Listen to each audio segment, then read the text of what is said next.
So அந்த 91 இவர் வந்தோடனே வந்து பார்த்தீங்கன்னா முதல் ஒப்பந்தம் இஸ்ரேல் கூட போடுறாரு. என்னன்னா, நான் வந்து உன்னை வந்து எந்த ஒரு இதுவும் பண்ண மாட்டேன், நீ வந்து என்னை வந்து இந்த அட்டாக் பண்ணுறது அதெல்லாம் வந்து எதுவும் பண்ணக்கூடாது, நம்ம வந்து ஒரு பீஸ் ட்ரெட்டியில் நம்ம போயிடலாம் அப்படின்னு சொல்லிட்டு ஒரு பீஸ் ட்ரெட்டிக்கு வராங்க. அதுக்கப்புறம் வந்து இஸ்ரேல் தரப்புலேருந்து எந்த பிரச்சனையும் கிடையாது. ஏன்னா நீங்கள் புரிஞ்சுக்க வேண்டிய விஷயம், பாலஸ்தீனுங்கிறது 2 பகுதி, ஒன்று காசா, இன்னொன்று வெஸ்ட் பேங்க். காசா வந்து கொடுத்த போது ஈஜிப்ட் கட்டுப்பாடில் இருந்துச்சு. 1948 இஸ்ரேல் பிரித்து கொடுத்த போது அதுக்கப்புறம் போர்கள்லாம் சந்திச்சு ஃபஸ்ட்டு இஸ்ரேல் அரபுலாம் வார்லாம் நடந்துச்சு. அதெல்லாம் வந்து நம்ம வேறு ஒரு பகுதி போகும்போது பேசுவோம். அந்த பகுதி அப்போ வந்து பார்த்திங்கன்னா காசா வந்து ஈஜிப்ட் கட்டுப்பாடு, பாலஸ்தீனுங்கிறது தனி நாடு கிடையாது, பகுதி. அந்த பகுதியோட காசா வந்து ஈஜிப்டுக்கு கீழே வந்துச்சு. இந்த வெஸ்ட் பேங்க்ன்ற பகுதி வந்து பார்த்திங்கன்னா ஜோர்டனுக்கு கீழே வந்துச்சு. ஸோ இது வந்து ஜோர்டனோட பார்ட், இந்த வெஸ்ட் பேங்க்கு. காசா வந்து ஈஜிப்டோட பார்ட்டு, நடுவில் இஸ்ரேல் இருக்குது. அப்படி தான் இருந்தது. இன்றைக்கி தான் வந்து காசாவும் வெஸ்ட் பேங்க்கும் தனியாக பாலஸ்தீன் அத்தாரிட்டி அப்படிங்கிற ஒரு இதால் பாலஸ்தீனா வந்து தனியாக இருக்குது. ஓகேவா? அந்த மாதிரிலாம் பிரச்சனைகள்லாம் போயிட்டு இருந்தனால ஜோர்டன் வந்து ஒரு அக்ரிமெண்ட் இது பண்ணுறாங்க, பீஸ் சைன் பண்ணுறாங்க இஸ்ரேல் கூட. நான் வந்து உன்னை இது பண்ண மாட்டேன், அதாவது நீ வந்து என்னை தொந்தரவு, நீ வந்து என்னை வந்து எந்த தாக்குதலுக்கும் இது பண்ணக்கூடாது, நானும் வந்து உன் மேலே தாக்குதல் பண்ண மாட்டேன் அப்படிங்கிற ஒரு ஒப்பந்தத்துக்கு வராங்க. அப்படி வந்தது வந்து பார்த்திங்கன்னா அரபு உலகம் வந்து அப்படி வந்து எப்போயும் இருக்காது. ஏன்னா இஸ்ரேலுக்கு வந்து எப்போயுமே எகெயின்ஸ்ட் அரபு வேர்ல்டு. ஆனால் இந்த ஜோர்டன் வந்து இந்த ரெஃப்யூஜிலாம் எடுத்துக்கிறதுனால இவங்க மேலே எப்போயுமே வந்து அந்த ஒரு இதை வந்து விட்டுருவாங்க. சரி, ஓகே, நீ வந்து இந்த மாதிரி இஸ்ரேல் கூட பீஸ் மெயின்டைன் பண்ணிக்கிறியா, பண்ணிக்க, ஏன்னா நீ எல்லா ரெஃப்யூஜிஸையும் எடுத்துக்கிற, நீ எடுக்கலைன்னா அப்புறம் இவங்க மேலே தான் கேள்வி வரும் அப்படிங்கிறதுனால இதை வந்து அப்படியே விட்டுருவாங்க. ஸோ இந்த மாதிரி இஸ்ரேல் கூட பீஸ் ட்ரீட்டியில் போயிட்டு இருந்தது வந்து பார்த்திங்கன்னா சமீபமாக இந்த காசா போருக்கு அப்புறம், அதுவும் இந்த கடந்த ஒரு சில மாதங்களில் வந்து பார்த்திங்கன்னா இந்த ஜோர்டன் அரசு வந்து ஃபுல்லாகவே இஸ்ரேல் பக்கம் சாஞ்சிருக்கு அப்படின்ற மாதிரி சொல்கிறாங்க. இஸ்ரேலுக்கு ஆதரவாக இருக்குது. இந்த ஜோர்டனுடைய ஏர் ஸ்பேஸை வந்து பார்த்திங்கன்னா இஸ்ரேலுடைய தாக்குதலுக்கு வந்து வழங்குது. விமானங்கள் பறக்கிறதுக்காக இருக்கட்டும், அந்த மாதிரியான விஷயங்களுக்கு வந்து வழங்குது. ஸோ இது வந்து கண்டிக்கத்தக்க விஷயம் அப்படின்ற மாதிரி அரபு உலகத்தை வந்து கோவப்படுத்தக்கூடிய ஒரு செயலாக இருந்திருக்கு. இத்தனை நாள் நீ எல்லாத்துலேயுமே வந்து அரபும் வேண்டும் இஸ்ரேலும் வேண்டும்ன்ற மாதிரி நீ ஒரு ட்ரிட்டியில் இருந்த, பீஸ் ட்ரிட்டியில் இருந்த, ஒரு ஒப்பந்தத்தில் இருந்த. ஓகே, இப்போ போகிற டைமில் நீ ஏர் ஸ்பேஸ் எல்லாம் கொடுக்குறது வந்து சரி கிடையாது அப்படின்ற மாதிரி அரபு உலகத்தோட கோவம் வந்து இப்போ சமீபத்தில் வந்து இந்த ஜோர்டன் மேலாம் திரும்பி இருக்கு. ஸோ இது ஒரு காரணம். இந்த ரெஃப்யூஜிஸை எடுத்துக்கிறதுனால இவங்க மேலே பெருசாக யாரும் கோவப்படுறது கிடையாது. கோவப்பட்டாலும் இஸ்ரேல் கூட ஒரு நல்ல ஒப்பந்தத்தில் வந்து ஒரு அரபு நாடு இருக்கின்ற போதும் அதை வந்து பெருசாக கண்டுக்காமல் விடுறதுக்கான காரணம் வந்து இந்த ரெஃப்யூஜி விஷயம். இது 2வது விஷயம். ஓகேவா? அடுத்த விஷயத்துக்கு வருவோம். இந்த நாட்டினுடைய வரலாறு 1000 வருஷங்களுக்கு முன்னாடி, பல ஆயிரம் வருஷங்களுக்கு முன்னாடி, பல ஆயிரம் இல்லை, 1000 1200 வருஷம் முன்னாடி அப்படின்னே நீங்கள் வச்சுக்கிட்டாலும் கூட இந்த நாடு வந்து பல்வேறு அரசுகளால் ஆளப்பட்டிருக்குங்க. ஏன்னா பக்கத்தில் ஜெருசலம் இருக்குது. ஜெருசலம் வந்து எல்லா மதத்துக்கும் சொந்தம் கொண்டாடக்கூடியது. ஃபஸ்ட்டு கிறிஸ்டியன்ஸு, ஜீசஸ், அப்புறம் வந்து இஸ்ரேல், இது ஜூயிஸ், யூதர்கள், அதுக்கப்புறம் வந்து அர்மேனியன் கிறிஸ்டியன்ஸ்னு சொல்லிட்டு இருக்காங்க, அவங்க ஒன்று, அப்புறம் இஸ்லாம் ஒன்று. ஸோ இஸ்லாம், அர்மேனியன் கிறிஸ்டியன்ஸ் இருக்காங்க, அவங்க 4வது. ஸோ மொத்தம் 4 மதங்களுமே வந்து இந்த ஜெருசலம் அண்ட் இஸ்ரேல் பகுதியில் வந்து சொந்தம் கொண்டாடக்கூடிய மதங்கள். ஸோ இத்தனை மதங்கள் இருக்கனால பல்வேறு படையெடுப்புகளை வந்து இந்த ஜோர்டன் வந்து சந்திச்சிருக்கு. பல்வேறு தரப்பட்டவர்களால் வந்து ஆட்சி செய்யப்பட்டிருக்கு. ரொம்பவே வீக்கான நாடு தான். நான் என்ன இப்படி உட்காந்து பேசுகிறேன்னு நினைக்காதீங்க, நான் வேறு ஏதாவது விஷுவல்ஸ் வந்து ஆட் பண்ணுறேன் இடையில. ரொம்ப நேரம் நடந்துக்கிட்டே இருக்கும், தண்ணி இல்லாமல் சாப்பாடு இல்லாமல் நம்ம இதுக்கப்புறம் சாப்பிட போகணுங்கிறனால டயர்டாக இருக்குது. ஸோ பல்வேறு பேர்கள்னால ஆட்சி செய்யப்பட்டிருக்கு. சரிங்களா? பாபிலோனியன்களாக இருக்கட்டும், ஒட்டமனாக இருக்கட்டும், பெர்ஷியன்ஸாக இருக்கட்டும், எல்லாருமே வந்து பார்த்திங்கன்னா இங்கே வந்து ஆட்சி பண்ணியிருக்காங்க. ஆனால் இவ்வளோ பேர் ஆட்சி, அரபு உலகத்தை கம்பேர் பண்ணும்போது இது வந்து கம்பேரேட்டிவ்லி வந்து சண்டைகளும் போர்களும் கம்மியாக இருக்கக்கூடிய ஒரு நாடு அப்படிங்கிற ஒரு பேரை வந்து இது எடுத்திருக்கு. சரிங்களா? அதுக்கான காரணம் என்ன அப்படின்னு பார்த்தோம்னா, இந்த நாடு வந்து பார்த்தீங்கன்னா கிட்டத்தட்ட 75% வந்து டெசர்ட்டுங்க. 75% டெசர்ட்டுங்கும் போது இந்த மிடில் ஈஸ்ட்லேயே one of the driest country. கிட்டத்தட்ட எல்லா கண்ட்ரியுமே வந்து டெசர்ட் தான் அந்த மிடில் ஈஸ்ட்டில். அதில் ரொம்ப ட்ரையஸ்ட் கண்ட்ரிஸ் லிஸ்ட்டில் இது ஒரு முக்கியமான நாடு. 75% டெசர்ட்டுங்கும் போது ஸோ ரெயின்ஃபாலுங்கிறதே வந்து பெருசாக உங்களுக்கு கிடையாது. 12% வந்து பார்த்தீங்கன்னா அக்ரிகல்ச்சரை நம்பியிருக்காங்க. ஸோ 12% பேர் இந்த மக்கள் வந்து அக்ரிகல்ச்சரை நம்பியிருக்காங்க. ரெயின்ஃபாலுங்கிறது வந்து பெருசாக இவங்களுக்கு வந்து கிடையாது. 75% ட்ரை லேண்டுங்கிறதுனால வறட்சி. ஓகேவா? ஈஜிப்ட்லையும் பார்த்தோம் இதே வறட்சி தான். ஆனால் அவங்களுக்கு நைல் நதி இருக்குது. இவங்களுக்கு வந்து அதுவும் கிடையாது, ஃபுல் வறட்சி. அதாவது 90% மக்கள் வந்து பார்த்திங்கன்னா இந்த அக்ரிகல்ச்சரல் லேண்டு இந்த பகுதி இருக்கு இல்லையா, இந்த பகுதியில் தான் வந்து வாழ்கிறாங்க. 75% ட்ரை லேண்டு, 12% அக்ரிகல்ச்சர் பண்ணுறாங்க. அந்த 12% இதில் தான் வந்து பார்த்திங்கன்னா அந்த 90% மக்கள் வந்து வாழ்கிறாங்க. அப்படிப்பட்ட ஒரு ஜாகிரஃபியை கொண்ட, நிலப்பரப்பை கொண்ட ஒரு நாடு இந்த ஜோர்டன். சரிங்களா? இது வந்து ஆயில் வளம், எண்ணெய் வளம்ங்கிற எந்த வளமும் கிடையாதுங்கிறதே நம்ம பார்த்தோம். ஸோ எந்தவித வளங்களுமே கிடையாது. ஸோ ஃபுல்லாகவே வந்து லேண்டு எம்டி லேண்டு, வெறும் பாலைவனம், எம்டி, எதுவுமே கிடையாது, காலியாக இருக்கக்கூடிய ஒரு லேண்டு. அவ்வளோதான். 3000 வருஷத்துக்கு முன்னாடி வந்து பார்த்தீங்கன்னா இந்த ஜோர்டன் நாட்டை வந்து பார்த்தீங்கன்னா 3 முக்கியமான சாம்ராஜ்யங்கள் வந்து ஆண்டிருக்காங்கங்க. ஓகேவா? ஒன்று வந்து அம்மான், இன்னைக்கு இருக்கக்கூடிய தலைநகரம் இருக்கு இல்லையா, அந்த பேர் அம்மான். இன்னொன்று வந்து மோவாப் கிங்டம்ன்றாங்க, MOABO MAOBO, மோவாப் கிங்டம்ன்ற. அப்புறம் 3வது வந்து பார்த்தீங்கன்னா அது 2. அடுத்து இன்னொன்று வந்து பார்த்தீங்கன்னா முக்கியமானது எடாம் கிங்டம்னு சொல்லிட்டு. ஸோ எடாம் கிங்டம், அம்மான், இந்த மோவாபு, எடாம் சொல்லிட்டு 3 கிங்டம் ஆட்சி பண்ணியிருக்கு. அதுக்கப்புறம் வந்து பார்த்தீங்கன்னா அசிரியன்ஸுங்கிறது நம்ம இஸ்ரேல் வரலாற்றில் பார்ப்போம். இந்த அசிரியன்ஸ் கிங்டம்ங்கிற பேரை வந்து ஞாபகம் வச்சுக்கோங்க. நம்ம இஸ்ரேலை பற்றி அந்த யூதர்களை பற்றி நம்ம முக்கியமான விஷயங்கள் தெரிஞ்சுக்க வேண்டியிருக்கு. நம்ம அதற்கான இடம் போயிட்டு தெரிஞ்சுப்போம். ஜீசஸனுடைய வரலாற்றும் வந்து பார்த்திங்கன்னா இந்த பகுதிகளில் தான் இருக்குது. மிடில் ஈஸ்ட் பகுதியில் ஜெருசலம், பாலஸ்தீன், இஸ்ரேல், ஜோர்டன் இந்த பகுதிகளில் தான் இருக்குது. ஸோ பார்டர் வந்து இப்படி பிரிஞ்சிருச்சு. ஸோ நம்ம ஜீசஸோட அந்த பேப்டிசம் சைட்டுன்னு வாங்க, புனிதமடைஞ்ச இடம் ஜோர்டன் ரிவரில் வந்து குளிச்சுட்டு தான் அந்த ஜான் த பேப்டிஸ்ட் அப்படின்ற ஒரு மூலமாக ஜீசஸ் வந்து அந்த புனிதமடைஞ்சிருப்பார் அப்படின்ற ஒரு இது இருக்கும். அதற்கான இடம் இருக்குது, நமக்கு அதுக்கான டிக்கெட்டும் இருக்குது. அந்த ஜோர்டன் பாஸில் வந்து எக்ஸ்ட்ராவாக தனியாக அந்த பேப்டிசம் சைட் போனால் 12 ஜேடி 1500 1700 1800. இதோட சேர்த்து போனால் 8 ஜேடியாம். ஸோ 8 × 130 கிட்டத்தட்ட 1050. ஸோ அதிலே வந்து ஆடடாக போட்டால் அப்படி கம்மியாக கொடுத்தாங்க. ஸோ அந்த இதுவும் நம்ம வந்து அந்த ஜோர்டன் பாஸில் இருக்கும். ஸோ நம்ம அதை பற்றி அங்கே போகிறப்ப நம்ம பார்ப்போம். ஸோ இந்த மாதிரி 3 கிங்டம் ரூல் பண்ணியிருக்காங்க. அடுத்து வந்து அசிரியன்ஸ் ரூல் பண்ணியிருக்காங்க. இந்த அசிரியன்ஸுங்கிற பேரை ஞாபகம் வச்சுக்கோங்க. இந்த அசிரியன் கிங்டம் வந்து ரூல் பண்ணியிருக்காங்க. ஸோ அவங்க தான் வந்து யூதர்கள் காலத்தில் வந்து திரும்ப ஒரு பிரச்சனைக்கு வரும். அந்த அசிரியன் கிங்டம்ங்கிறது இங்கே ஆட்சி பண்ணியிருக்கு ஜோர்டனில். அதுக்கப்புறம் வந்து பார்த்திங்கன்னா பாபிலோனியன் ஆட்சி பண்ணியிருக்காங்க. அதுக்கப்புறம் வந்து பார்த்திங்கன்னா பெர்ஷியன்ஸ் ஆட்சி பண்ணியிருக்காங்க. பெர்ஷியனுங்கிறது வந்து இன்றைய ஈரான் நாட்டை சேர்ந்தது தான் வந்து பெர்ஷியன்ஸ். ஓகேவா. பாபிலோனியனுங்கிறது வந்து நம்ம எங்கே பார்த்தோம், ஈஜிப்டில் வந்து அந்த காப்டிக் கைரோ பார்த்தோமா, கிறிஸ்டியன்ஸ் வச்சு. Babylonian style architecture. பாபிலோனியன்னாலே ஃபேமஸ் எதுனா தொங்கு தோட்டம்ங்கிறது பாபிலோனியன்ஸ். ஸோ அந்த தொங்கு தோட்டம்ங்கிற ஸ்டைலில் தான் வந்து அந்த ஹேங்கிங் சர்ச், தொங்குற சர்ச்சை வந்து கட்டியிருப்பாங்க. நம்ம அந்த சர்ச் எக்ஸ்ப்ளோர் பண்ணியிருந்தோம். ஸோ பார்க்காதவங்க செக் பண்ணி பாருங்கள். காப்டிக் கைரோன்னு சொல்லிட்டு ஈஜிப்டில். நான் எல்லா எபிசோடோட லிங்க்குமே வந்து டிஸ்கிரிப்ஷனில் கொடுக்குறேன், நீங்கள் பிளேலிஸ்ட்லையும் செக் பண்ணி பாருங்கள். ஓகேவா. ஸோ அதுக்கப்புறம் நிறைய கிங்டம்ஸ் வந்து ரூல் பண்ணியிருக்கு. அதுக்கப்புறம் தான் இஸ்லாமிக் கிங்டம் வந்து வருது. இஸ்லாமிக் கிங்டம் வந்தோடனே அவங்க ஒரு 400 வருஷம் ஆட்சி பண்ணுறாங்க. ஸோ இஸ்லாமிக் கிங்டம் வந்து ஒரு 400 வருஷம் ஆட்சி பண்ணுது இதே நிலத்தை. அதுக்கப்புறம் அந்த 11ஆம் நூற்றாண்டு 12ஆம் நூற்றாண்டு இந்த டைமில் வந்து பார்த்திங்கன்னா க்ரூசைடர்ஸுங்கிற பேர் வந்து மேபி நம்ம ஒரு சிலர் கேள்விப்பட்டிருப்போம். ஸோ அந்த க்ரூசைடர்ஸ் வந்து பார்த்திங்கன்னா அவங்க 1-2 நூற்றாண்டுகள் வந்து பார்த்திங்கன்னா ஆட்சி பண்ணுறாங்க. ஸோ பல்வேறு கிங்டம்ஸ்னால மாறி ஆட்சி செய்யப்பட்டிருக்கு.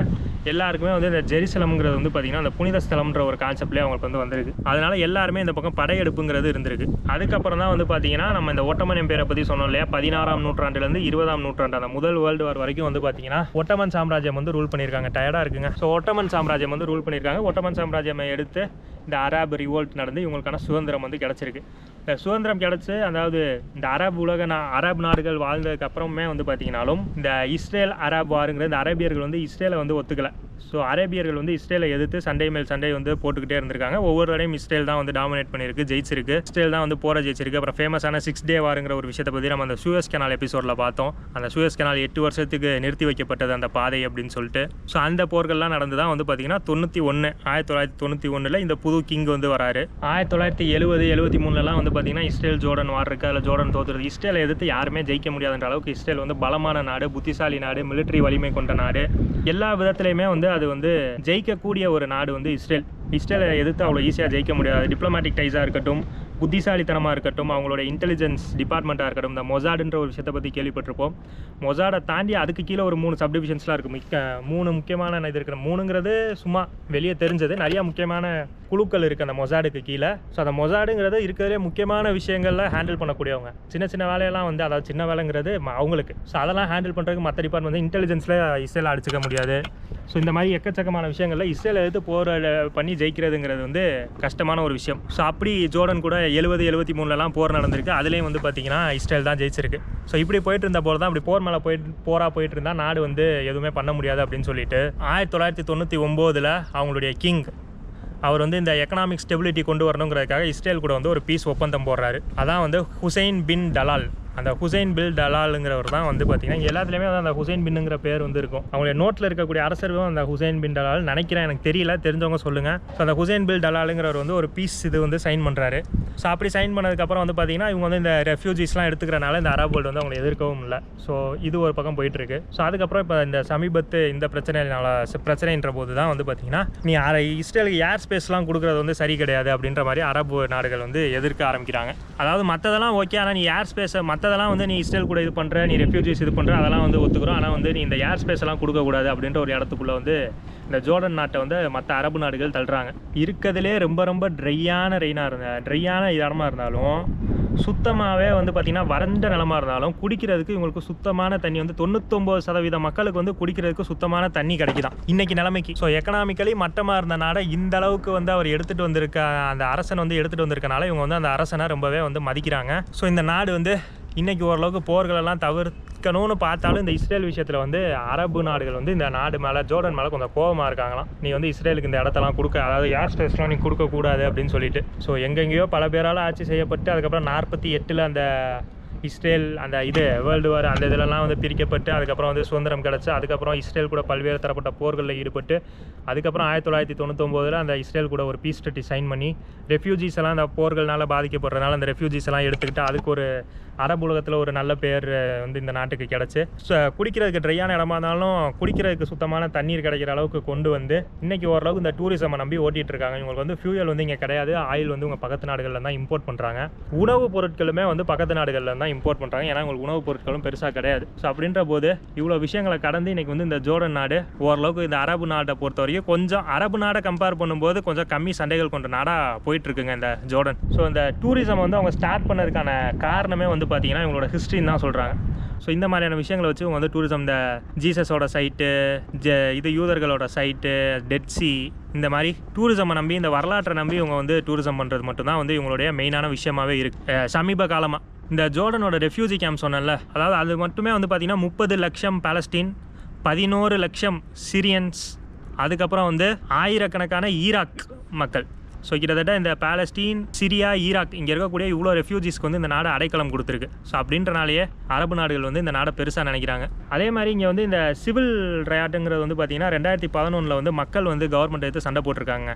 அந்த சண்டையுமே வந்து பார்த்திங்கன்னா அப்போ இருந்த கிங் வந்து உடனே வந்து அந்த மக்களினுடைய கோரிக்கை என்னவோ, அந்த போராட்டக்காரர்களுடைய கோரிக்கை என்னவோ, அந்த போராட்டக்காரர்களுடைய கோரிக்கையை வந்து உடனே வந்து அக்செப்ட் பண்ணி அந்த அதாவது அந்த சிவில் ரையாட்டை வந்து நிறுத்திட்டாராம்.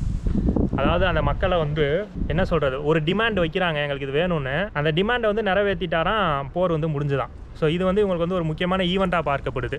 2011 ஒரு சிவில் ரையாட்டை நீ மக்களோட கோரிக்கையை வந்து அந்த போராட்டக்காரர்களுடைய கோரிக்கையை வந்து நீ வந்து இது பண்ணி நீ வந்து அந்த போரை முடிச்சிட்டிங்க அப்படின்னு, அந்த போர் வந்து முடிச்சாச்சு அப்படின்ற ஒரு கவர்மெண்ட் வந்து பொதுவாக அதை பண்ணாது இல்லையா. ஸோ அதை வந்து இவங்க பண்ணியிருக்கிறத வந்து இவங்க வந்து ஒரு விஷயமா சொல்கிறாங்க.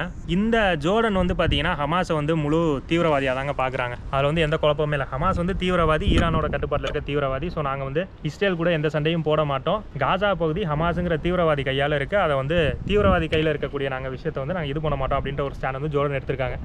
ஆனால் இதுவே வந்து பார்த்திங்கன்னா இந்த இஸ்ரேலுக்கு ஏர் ஸ்பேஸ்லாம் கொடுக்குற அளவுக்கு போகும் அரபு நாடோட கோவத்தை வந்து சம்பாரிச்சிருக்கு. இவங்க வந்து இஸ்ரேலோட பக்கத்தில் இருக்க நாடா, இவங்களுக்கும் இஸ்ரேலுக்கும் நடுவில் இந்த வெஸ்ட் பேங்க் இருக்கா. ஸோ இவங்களுக்கு வந்து அந்த ஹமாஸினுடைய தீவிரவாத செயல்களை பற்றி இன்னும் என்ன சொல்கிறது, இன்னுமே வந்து கிட்டக்க இருந்து இவங்களால் அந்த நாடுகளுடைய தீவிரவாத செயல்களை பார்க்க முடியுது. அதாவது சும்மா இவன் வந்து இஸ்ரேலுக்குள்ளே அட்டாக் நடத்திக்கிட்டே இருக்கான், அப்போ இஸ்ரேல் திரும்ப அடிப்பான்ல அப்படின்ற மாதிரியான ஒரு கோணத்தில் வந்து இவங்களுடைய கேள்விகள் வந்து வைக்கப்பட்டிருக்கு.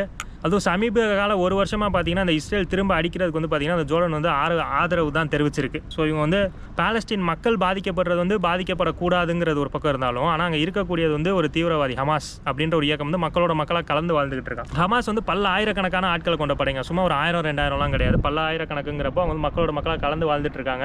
இவங்க வந்து இந்த ஹமாஸை வந்து அழிக்கணுங்கிற எண்ணம் வந்து இந்த ஜோர்டனுக்குமே வந்து இருக்குது அப்படின்ற மாதிரி சொல்லப்படுது. மக்கள் பாதிக்கப்படுறது வந்து படக்கூடாதுங்கிற எண்ணம் வந்து உலகம் ஃபுல்லாக எல்லாருக்கும் இருந்தாலும், ஆனால் மக்களுக்குள்ளே ஊடுருவி வாழ்ந்துகிட்டு இருக்கக்கூடிய அந்த ஹமாஸை வந்து எவனாவது ஒருத்தன் அழிச்சு தான் ஆகணும். இஸ்ரேல் அழிக்கலைன்னா அப்போ அரபு நாடு அழிக்கணும், அரபு நாடு அழிக்கலைன்னா காசாவினுடைய கவர்மெண்ட் அதுக்கு வந்து இடம் கொடுக்கக்கூடாது. ஆனால் கவர்மெண்ட்டே வந்து பார்த்தீங்கன்னா ஒரு இது இல்லாத அளவுக்கு ஹமாஸ் தான் வந்து கட்டுப்பாட்டில் வச்சிருக்காங்க. அப்படிங்கிற போது இந்த ஜோர்டனோட ஸ்டாண்ட் வந்து பார்த்தீங்கன்னா இஸ்ரேல் தரப்பில் இருக்குது. இந்த ஹமாஸ் அழிக்கிற விஷயத்தில், மக்களை வந்து கொல்ற விஷயத்தில் கிடையாது. மக்களை கொல்ற விஷயத்தில் உலகத்தில் இருக்க எந்த நாடுமே வந்து மக்களை கொல்றது சரின்னு சொல்லவும் முடியாது.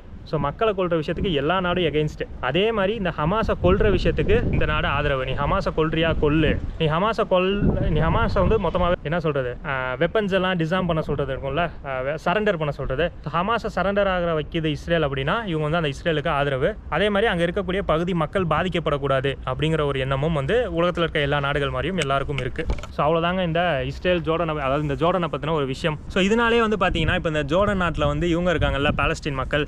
ஸோ இவங்க வந்து இந்த கவர்மெண்ட் வந்து இப்போ கரண்ட்டாக எதிர்க்கிறாங்க. ஸோ என்னன்னா நீ வந்து பாலஸ்தீனுக்கு சப்போர்ட் பண்ணல, நீ இஸ்ரேலுக்கு சப்போர்ட் பண்ணலன்னு சொல்லிட்டு இந்த கவர்மெண்ட் வந்து எதிர்க்கிறாங்களா இப்போ கரண்ட்டாக. ஆனால் இது வந்து ஒவ்வொரு தடவையும் ஒவ்வொரு இன்ஸ்டன்ட்டுக்கு அப்புறமும் வந்து சிச்சுவேஷன் மாறிக்கிட்டே இருக்கும். திடீர்னு சப்போர்ட் பண்ணுவாங்க, திடீர்னு அப்போஸ் பண்ணுவாங்க, அப்படியே மாறி போயிட்டே இருக்கும் கவர்மெண்ட். ஸோ இதாங்க இந்த நாட்டை பற்றின ஒரு விஷயம்.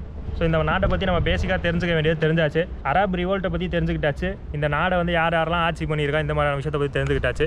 இதுக்கப்புறம் யூதர்கள் பற்றின விஷயத்தையும் ஜீசஸ் பற்றின விஷயத்தையும் நம்ம வந்து அதற்கான இடத்துக்கு போகும்போது நம்ம தெரிஞ்சுப்போம். இந்த அக்காபாவில் இது போதுமானது. ஸோ அக்காபா நமக்கு இதோட வந்து முடிச்சாச்சு.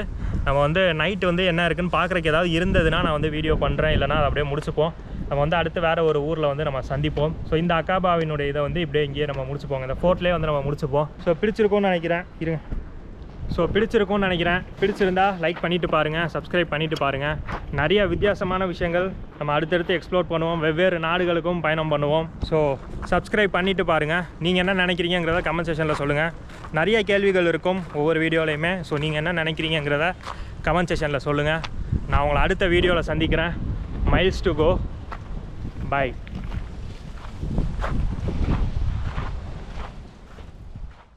4 நாடுகள் தெரியும்னு சொன்னோம் இல்லையா? ஸோ இங்கேருந்து இந்த பகுதியில் வந்து பார்த்திங்கன்னா சவுதி இந்த டைரெக்ஷனில் இருக்குது. ஆனால் நமக்கு இங்கேருந்து தெரியலை. தெரியும்னாங்க, எப்படி தெரியும்? மழை தான் இருக்குது. இது சவுதி. இந்த பகுதிகள் இருக்கு இல்லையா, இந்த பகுதியை தாண்டினா இது வந்து ஈஜிப்டு. இந்த பக்கம் இருந்து தாண்டினா அந்த பக்கம் மலைகள் இருக்கு இல்லையா, இந்த கடலை தாண்டி உங்களுக்கு அந்த பக்கம் தெரிகிற மலைப்பகுதிகள் எல்லாமே உங்களுக்கு இஸ்ரேல். இந்த கடலை தாண்டி உங்களுக்கு அந்த பக்கம் தெரிகிற பகுதிகள் எல்லாமே வந்து பார்த்திங்கன்னா இந்த மலைக்கு அந்த பக்கம் இருக்குன்னு நினைக்கிறேன், அது எல்லாமே ஈஜிப்ட். இது ஜோர்டன். இந்த பக்கம் வந்து பார்த்திங்கன்னா சவுதி இருக்கான். ஆனால் இங்கேருந்து எப்படி 4 நாடு தெரியுது? 4 நாடு தெரியும்னாங்க. நான் கூட 4 நாடு நல்லா தெரியுமான்னு நினச்சேன். அப்படி கிடையாது. இந்த கடலுக்கு அந்த பக்கம் இருக்கக்கூடிய பகுதி, அந்த மலைப்பகுதிகள் இருக்கு இல்லையா, அது எல்லாமே இஸ்ரேல். இந்த பக்கம் இருக்கிறது எல்லாமே ஈஜிப்ட். இந்த பக்கம் சவுதி. இங்கே நம்ம இருக்கிறது ஜோர்டன். இதுக்கு நடுவில் தான் இந்த செங்கடல் பகுதி இருக்குது, ரெட் சி இதனுடைய அமைப்பு.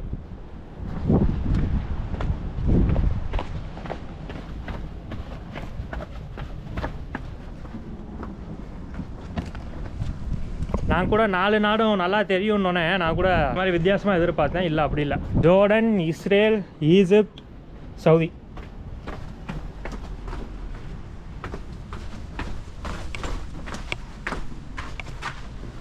என்ட்ரி டிக்கெட்லாம் எதுவும் கிடையாதுங்க, சும்மா பார்த்துட்டு போகிறது தான். நம்ம போய் ஏதாவது சாப்பிடவோ இல்லை குடிக்கிறதுக்கோ ஏதோ ஒன்று இது பண்ணிவிட்டு அதுக்கப்புறம் பார்ப்போம்.